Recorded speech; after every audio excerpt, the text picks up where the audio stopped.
So welcome everyone, this is your Milan Mukherjee and today we will start a new topic named as refraction of light for class 10th.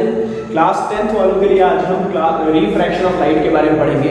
अभी तक के video lectures में आपने reflection of light के बारे में जान लिया होगा, रिफ्लेक्शन अब जाना होगा तो लॉज ऑफ रिफ्लेक्शन जाना होगा, फिर मिरर के बारे में जाना होगा, टाइप्स ऑफ मिरर जाना होगा, फिर इमेज फॉर्मेशन बाय मिरर जाना होगा। मतलब अभी तक हमने रिफ्लेक्शन जाना है और मिरर्स के बारे में जाना है।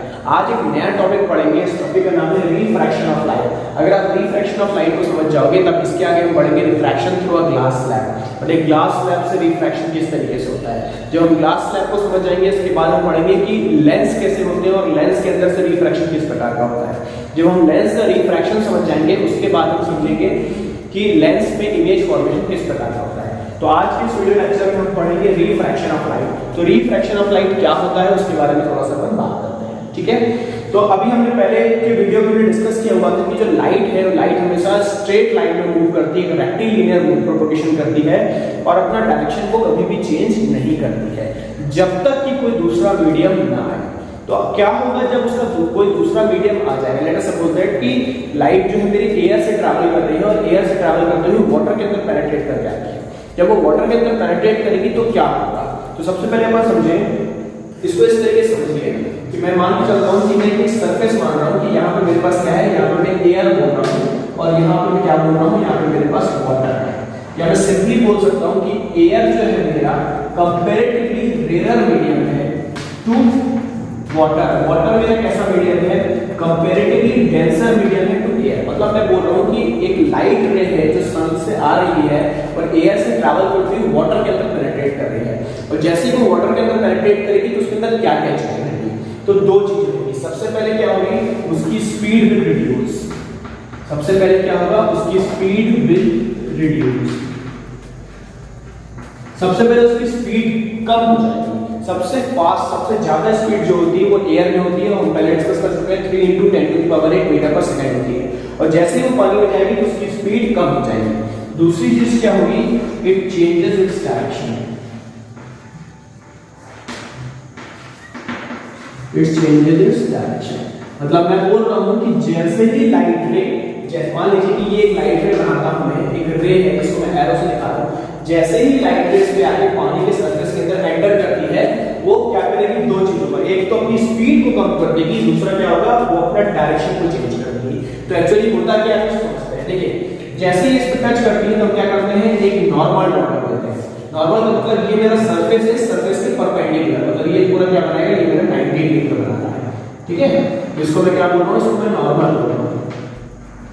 अब मैं देख रहा हूं जैसी लाइट रे आ रही है, आने के बाद क्या होगी, इसका एक्चुअल डायरेक्शन ये होना चाहिए था, ये इसका एक्चुअल डायरेक्शन, लेकिन अब क्या होगी, ये टुवर्ड्स नॉर्मल बेंड जाएगी। ये क्या होगा मेरा, टुवर्ड्स नॉर्मल बेंड जाएगी। मतलब ये लाइट को ऐसे जाना चाहिए था, लेकिन ये क्या होगा, जैसे ही एयर से वाटर में जाएगी तो क्या होगी, ये टुवर्ड्स नॉर्मल बेंड हो जाएगी।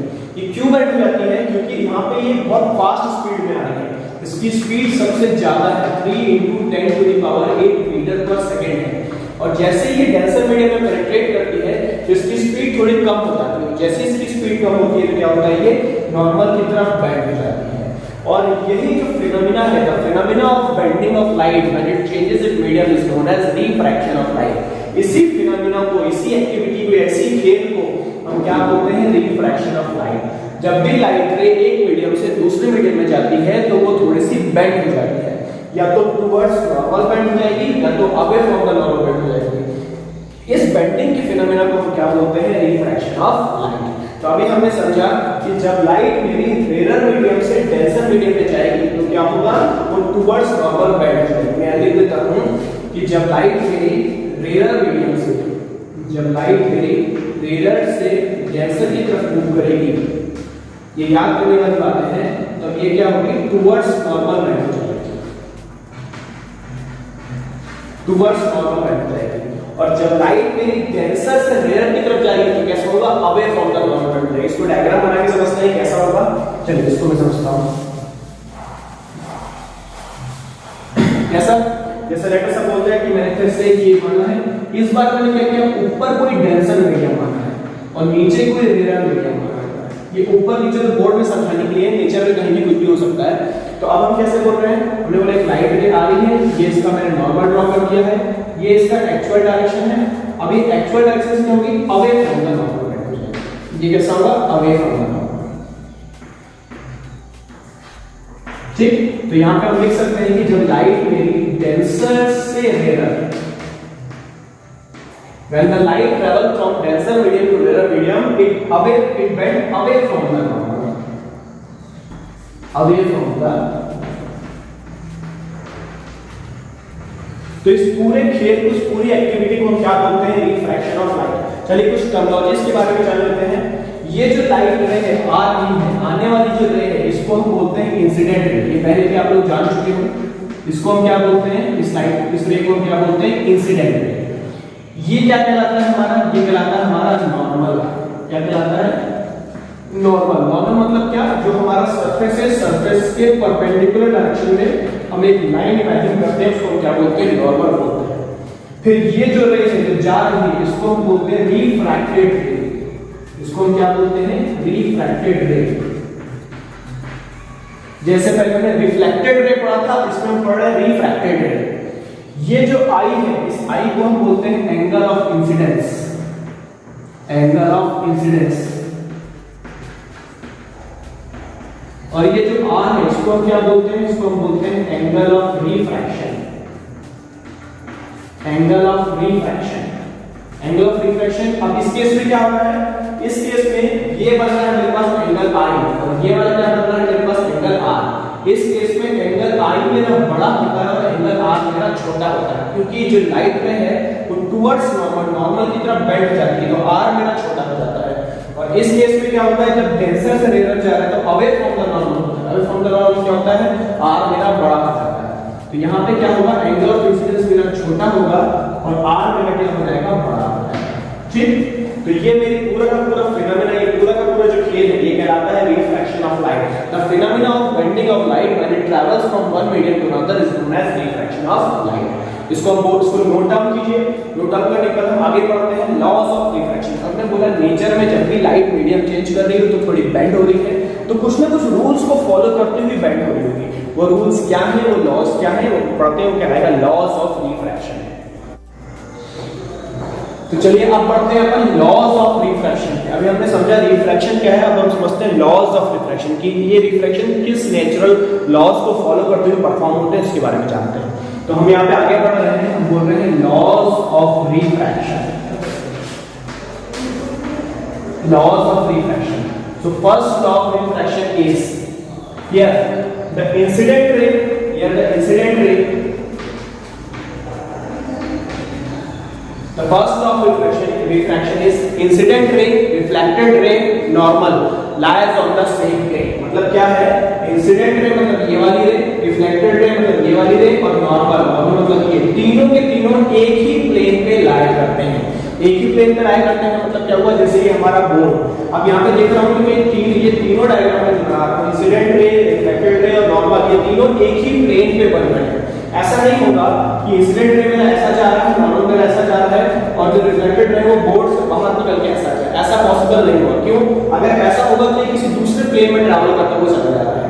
मतलब ये तीनों का तीनों, इंसिडेंट रे, रिफ्लेक्टेड रे और नॉर्मल एक ही प्लेन पे लाई करेगा। ये क्या है, जैसे एक वाटर बॉडी है, पानी है, कहीं से एक रे आ रही है, वो वाटर के अंदर इंसर्ट कर रही है, तो जब वो बेंडिंग होगी तो सारा का सारा फिनोमेना मैं एक ही प्लेन के अंदर ड्रॉ कर सकता हूँ, एक ही प्लेन पे बना सकता हूँ। मतलब ये सारी की सारी एक्टिविटी एक ही प्लेन पे लाई कर रही है। तो फर्स्ट लॉ क्या है अपना, मैं शॉर्ट में लिख रहा हूं, इंसिडेंट रे, रिफ्रैक्टेड रे और नॉर्मल